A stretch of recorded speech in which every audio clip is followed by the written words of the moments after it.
My dear friends, welcome to our tutorial series dedicated to cryptocurrencies.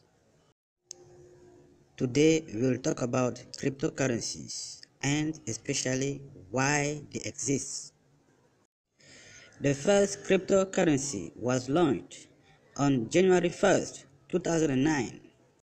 However, to understand why this cryptocurrency was invented, we must understand the context of the year before, the year 2008.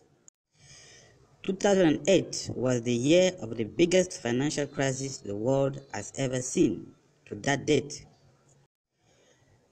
Financial institutions were falling one after the other, from New York to Amsterdam. The crisis sparked a global recession that resulted in increases in unemployment and suicide, and a general distrust in government institutions.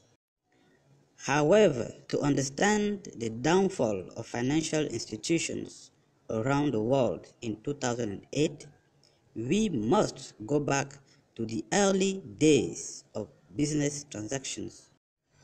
Originally, barter was the main way of settling business transactions. Farmers in ancient Egypt would exchange some of their wheat harvest with big jars. Then came the Greeks and Romans, who introduced gold-based currencies. Merchants would gladly provide the goods in exchange for the corresponding weights in gold or a number of standardized gold coins. Gold stayed the standard of business transaction settlements until the early 1970s, when the US dollar, the world's reserve currency since the end of World War II, stopped being convertible to gold. This moment was the beginning of the US dollar as a fiat money. A fiat money is any kind of currency that is not attached to a physical good. Basically, any fiat money is just a piece of paper guaranteed by the goodwill of a particular government. Since governments come and go in modern democracies, each government, as soon as it came into office, started printing money for its financial sponsors during election campaigns. The result was that money was no more the result of business transactions, but of government lobbying. Companies discovered that they would gain more by investing into political campaigns rather than into developing the quality of their businesses.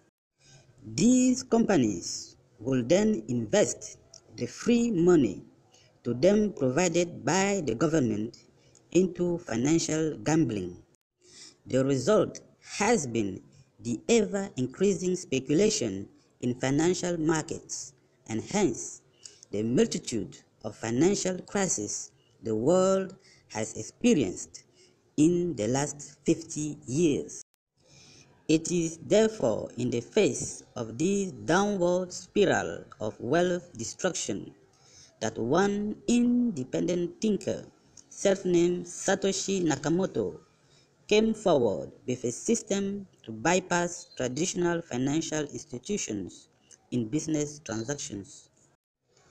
Satoshi went on to propose to the world a P2P digital currency he named Bitcoin. In the next video, we will explain the vision of Satoshi Nakamoto. Thank you for your time. If you enjoyed this video, please like, share and subscribe. See you in the next video.